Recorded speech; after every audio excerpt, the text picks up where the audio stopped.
Ruta Bicentenaria, Batalla de Urica, Batalla de las Queseras del Medio, Batalla de Boyacá, Batalla de Carabobo.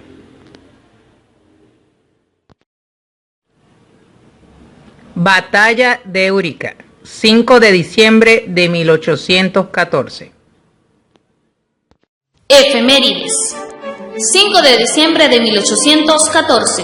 Batalla de Urica. La Batalla de Urica fue una acción táctica militar de la Guerra de Independencia venezolana librada el 5 de diciembre de 1814 en Pueblo de Urica, estado Anzoátegui, donde se enfrentaron el ejército republicano comandado por el general en jefe José Félix Rivas y del realista José Tomás Boves al frente, quien murió en esta contienda. Rivas contaba con unos 2.000 hombres ilustres de la época. Este éxito inicial de los patriotas permitió a Rivas la colocación de sus hombres en líneas de batalla contra los realistas, quienes respondieron con intenso fuego de artillería. Aún con la muerte de Boves, el resto de las fuerzas realistas cargaron contra la línea republicana y la envolvieron hasta lograr la victoria. Batalla de las Queseras del Medio, 2 de abril de 1819. Batalla de las Queseras del Medio. José Antonio Páez nace en Curpa, estado Portuguesa, el 13 de junio de 1790. Fue presidente de Venezuela durante los periodos 1830-1835, 1839-1843 y 1861-1863. Entre los meses de enero y abril del año 1819, Páez, junto al libertador Simón Bolívar, protagonizaron la denominada Campaña de los Llanos, la cual buscaba librar al Estado Apure de la invasión del teniente general don Pablo Morillo y sus tropas realistas. El 15 de febrero de ese mismo año, inicia sus funciones el Congreso de Angostura, en el cual Bolívar buscaba crear un proyecto de constitución que trajo como resultado la fundación de Colombia. Mientras Bolívar se encontraba en Angostura, el general Páez consolidaba sus operaciones en Apure, específicamente en el cuartel general de San Fernando, al frente de las fuerzas llaneras, intentando habilitar al ejército de Morillo, que se encontraba en Calabozo. El ejército realista superaba en números y en experiencias al ejército llanero. Por lo tanto, al ser este el último más fuerte de toda la causa patriota, José Antonio Páez tomó la decisión de no comprometerlo en una batalla directa, pues sabía que se encontraría en gran desventaja. Por esta razón, afianzado en el conocimiento que poseía sobre todo el teatro de operaciones, comenzó a aplicar otra táctica de batalla, la guerra de guerrillas o guerra irregular, la cual se basaba en realizar marchas y contramarchas que debilitaran poco a poco al enemigo, arruinando sus provisiones, apoderándose de sus municiones y vías de suministro. Una vez culminada su labor en el Congreso de Angostura, Bolívar parte a los llanos para reunirse con Páez en su cuartel general ubicado en el Caujaral de Cunaviche. Durante el recorrido, el libertador logró reclutar varios infantes y jinetes que puso a disposición del general Páez al llegar a Apure para buscar y atacar a los realistas. Una vez en este punto, el cuatrero Páez, apodado así por Pablo Morillo, informa a Bolívar sobre los acontecimientos ocurridos en la campaña durante su ausencia y lo pone al tanto de su plan para debilitar al enemigo, plan que Bolívar aprueba. Luego de esta discusión, el libertador decide ponerse en marcha hacia Chaguas con todo su ejército para atacar a Morillo y evitar ser perseguido por él mismo. Pero, en el camino se encontraron con un batallón y 200 hombres de caballería al mando de Narciso López, razón por la cual Bolívar decide atacar con 4 batallones que pusieron en retirada al enemigo. Luego de esto, el ejército llanero decide contramarchar para posicionarse en la ribera del Arauca. Al día siguiente, Bolívar llama a una conferencia para tomar una decisión sobre el plan que se debía adoptar para enfrentar la llegada de Morillo, quien venía sobre ellos. El general Páez estaba un poco resentido debido a la falta de atención que estaba efectuando el libertador sobre sus observaciones anteriores y se negaba a retomar el tema. Sin embargo, obviando su terquedad, José Antonio Páez decide expresar a Bolívar sus planes con mayor profundidad y una vez culminada la conferencia, este último decide pasar el río Arauca para evitar un encuentro directo con el enemigo. El día después llegó Pablo Morillo y se instaló al otro extremo del río, quedando de frente al ejército llanero. Más tarde, se pasa a los patriotas un oficial de caballería que informa a Páez sobre un plan que tenía Morillo para ponerlo prisionero, gracias a los resultados que había dado sus tácticas de marchas y contramarchas. El plan de Morillo consistía en mover a todo el ejército enemigo sobre el cuatrero para obligarlo a huir y luego capturarlo para encarcelarlo. Después de escuchar este relato, Páez le solicitó a Bolívar que le permitiese atravesar el río con un pequeño número de su ejército para seguir aplicando su táctica y atraerlos a la orilla con el fin de emboscarlos y darle un buen golpe a los españoles. Accedió Bolívar a dicho plan e inmediatamente, el 2 de abril, el general Páez cruzó el río con 150 hombres. Una vez en el sitio, Páez comenzó a poner en práctica su plan para entretener al enemigo y llevarlo hasta la orilla. Al llegar a este punto, Bolívar y su ejército rompieron fuego, pero no consiguieron causar el daño esperado. Por ello, el general José Antonio Páez y sus lanceros se encontraban en una apretada situación, pues el ejército realista, comandado por Narciso López, los venía acorralando. López dividió su ejército en 2 columnas para atacar a Páez, mientras este último decidió dividir sus hombres en 7 columnas que cabalgaban en líneas paralelas, cada una comandada por varios miembros del ejército. Entre ellos destacan Rondón, Mina, Camejo y Páez. En este acto, el general Páez ordena a la primera columna, guiada por el comandante Rondón, cargar contra el enemigo y retirarse sin pérdida de tiempo para formar una sola masa. Cargó Rondón con rapidez e imprudentemente, López ordenó a su infantería echar pie en tierra, lo que facilitó la ejecución y retirada de Rondón. Al observar Páez que las 2 columnas enemigas formaban una sola masa, mandó a sus lanceros a volver rienda tras el grito «¡Vuelvan caras!» para emboscar al ejército realista. «Vuelvan caras» era una táctica de contraataque establecida que simulaba una huida para luego hacerle frente al enemigo. Tras esta acción, los lanceros de Páez hicieron estragos en el campo de batalla, produciendo la retirada del enemigo. No obstante, una vez terminada la batalla, Páez y su ejército provocaron una estampida con la caballería enemiga en dirección al campamento de Morillo, evitando la llegada de refuerzos al lugar y consolidando una inminente victoria al ejército llanero. En consecuencia, don Pablo Morillo ordenó a su ejército colocarse en formación de línea de infantería de 2 en fondo, para disparar a los caballos y evitar la destrucción de su campamento. Gracias a este inconveniente, el ejército realista queda debilitado y Morillo decide ponerse en retirada. Al terminar la batalla, Bolívar ordenó contar las bajas del enemigo, las cuales ascendieron cerca de 500 bajas.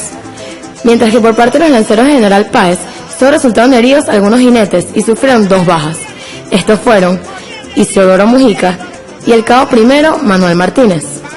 Cabe destacar que estas bajas no fueron producidas por el ejército español, fueron producto de las lanzas del mismo ejército llanero, ya que gracias al polvo se produjo una confusión entre los lanceros que terminó con la vida de estos patriotas.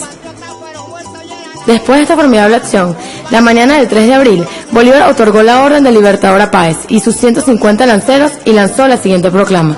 A los bravos del ejército de Apure: soldados, acabáis de ejecutar la proeza más extraordinaria que puede celebrar la historia militar de las naciones. 150 hombres, mejor diré, 150 héroes guiados por el impertérrito general Páez, de propósito deliberado, han atacado de frente a todo el ejército español de Morillo. Artillería, infantería, caballería. Nada bastaba al enemigo para defenderse de los 150 compañeros del intrepidísimo Páez. Las columnas de caballería han sucumbido al golpe de nuestras lanzas. La infantería ha buscado un asilo en el bosque. Los fuegos de sus cañones han cesado delante de los pechos de nuestros caballos. Solo las tinieblas habrían preservado a ese ejército de viles tiranos de una completa y absoluta destrucción.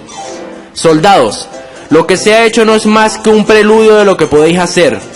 Preparaos al combate y contad con la victoria que lleváis en las puntas de vuestras lanzas y vuestras bayonetas. Cuartel general en los Potreritos Marrereños, a 3 de abril de 1819. Simón Bolívar.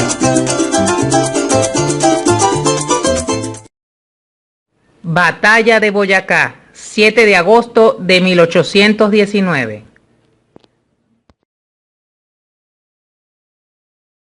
El plan de romper un florero y armar un tierrero para luego dar el grito de la independencia había sido todo un éxito. Pero la corona española no se iba a quedar así. Cuando Napoleón fracasó en su campaña y Fernando VII recuperó el trono de España, lo primero que hizo fue enviar a Pablo Morillo y al virrey Juan de Sámano a reconquistar América. Mientras tanto, los criollos no se ponían de acuerdo en cómo organizar la primera república. Había realistas y patriotas, y a su vez los patriotas se dividían entre centralistas y federalistas. Y en medio de esa discordia, llegó el contraataque español.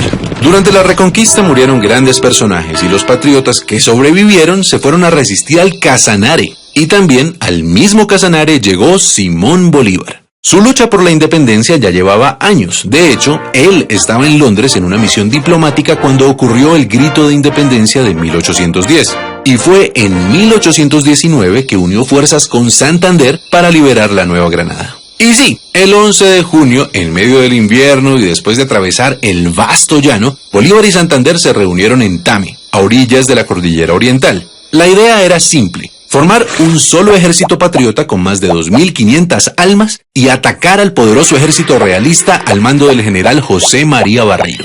El plan era lo complicado. Había que llegar al centro del país sin ser vistos. Y para ello, la única opción era una odisea: escalar la Cordillera Oriental hasta el páramo de Pisba a 3.500 metros de altura. Eso sí, antes de emprender el ascenso había que tomarse un puesto de vigilancia en las Termópilas de Paya, la primera victoria. Por supuesto, ni el ejército ni los caballos estaban acostumbrados a escalar montañas y muchos murieron en los peñascos. Pero el heroico plan funcionó y el 5 de julio la vanguardia patriota alcanzó el poblado de Socha. Por suerte no había realistas por ahí. En cambio, la gente de Tunja vino a recibirlos con comida, mantas, ropas y cuanto pudieron ofrecerles. Y después de un merecido descanso comenzaron las batallas. El 11 de julio a la salida de Gámeza ocurrió el primer choque. Ambos ejércitos terminaron por replegarse, pero Barreiro notó la furia de los que antes llamaba andrajosos y empezó a defenderse de Bolívar, quien ganó la iniciativa a punta de astucia y conocimiento estratégico.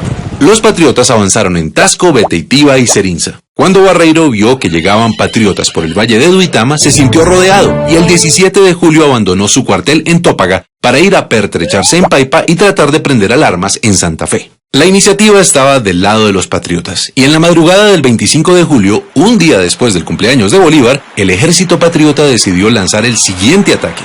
Sin embargo, cruzar el río Sogamoso en invierno no era fácil, y eso le dio tiempo a Barreiro de ubicar sus tropas en los terrenos más altos, los cerros del Picacho y el Cangrejo, desde donde se domina todo el pantano de Vargas. Los patriotas quedaron en desventaja entre el río y el ejército realista que los esperaba. Era una guerra a muerte. El combate del pantano empezó a las 10 de la mañana y fue el más sangriento. La infantería patriota con Santander al mando trató de tomarse el cerro del Picacho 4 veces, pero siempre debía retroceder hasta la quebrada de Varguitas.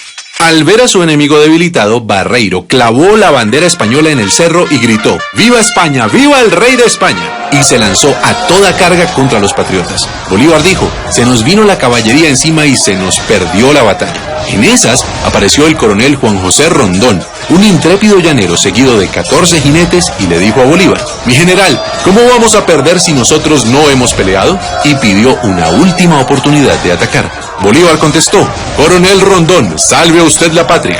Al oír eso, Rondón y sus hombres se transformaron en centauros y se lanzaron contra el escuadrón realista. Y esos 14 jinetes cambiaron el rumbo de la batalla decisiva en la campaña libertadora. Barreiro comprendió que estaba en desventaja y comenzó a retroceder por Sogamoso hacia Santa Fe. Pero Bolívar sabía que los realistas querían unir fuerzas con el virrey Sámano, así que en medio de la noche, sin prender ni una lumbre, partió hacia Tunja con la intención de cortarles el paso. Y llegó la mañana del 7 de agosto de 1819. Desde el Alto de San Lázaro, en Tunja, Bolívar y el jefe del Estado Mayor habían observado los movimientos del ejército realista.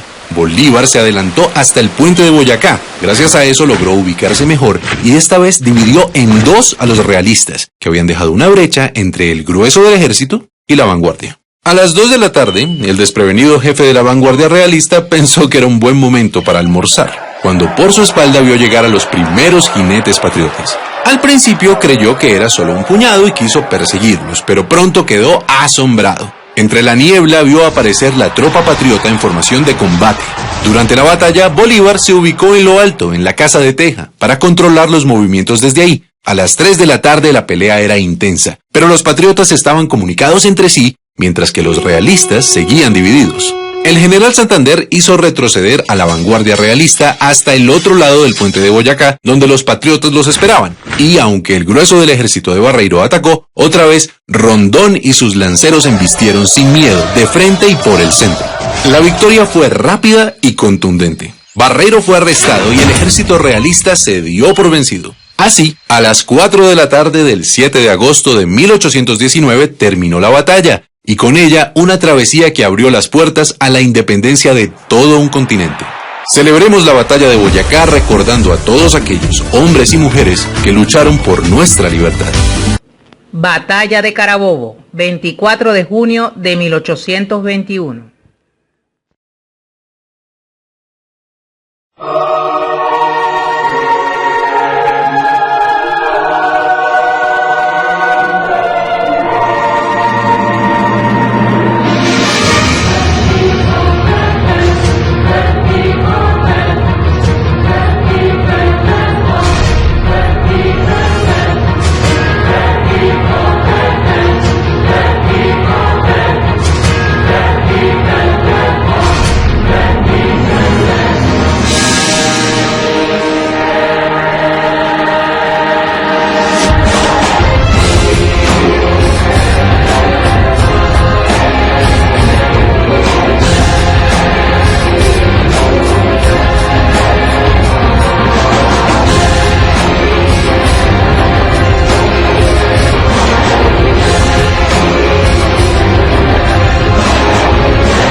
El domingo 24 de junio de 1821 se enfrentaron a las 12 del mediodía 4.079 realistas contra 6.500 patriotas. Apenas la mitad aproximadamente de los efectivos pudo participar en la batalla, que culminó en cuestión de una hora.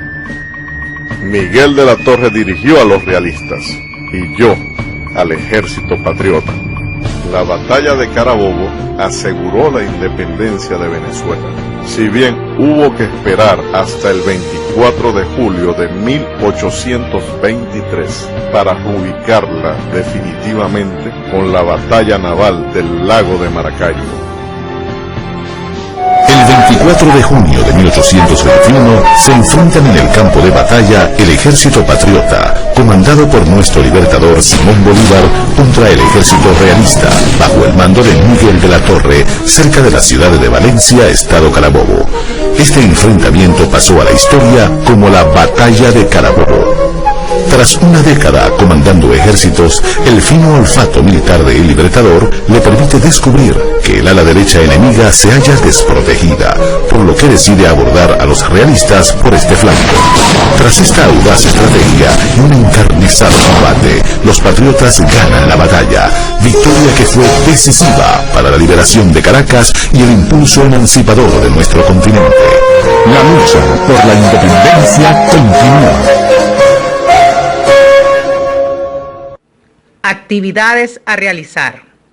Junto a tus familiares y representantes, realiza un dibujo alusivo a la batalla de Carabobo, un poema alusivo a la batalla de Carabobo,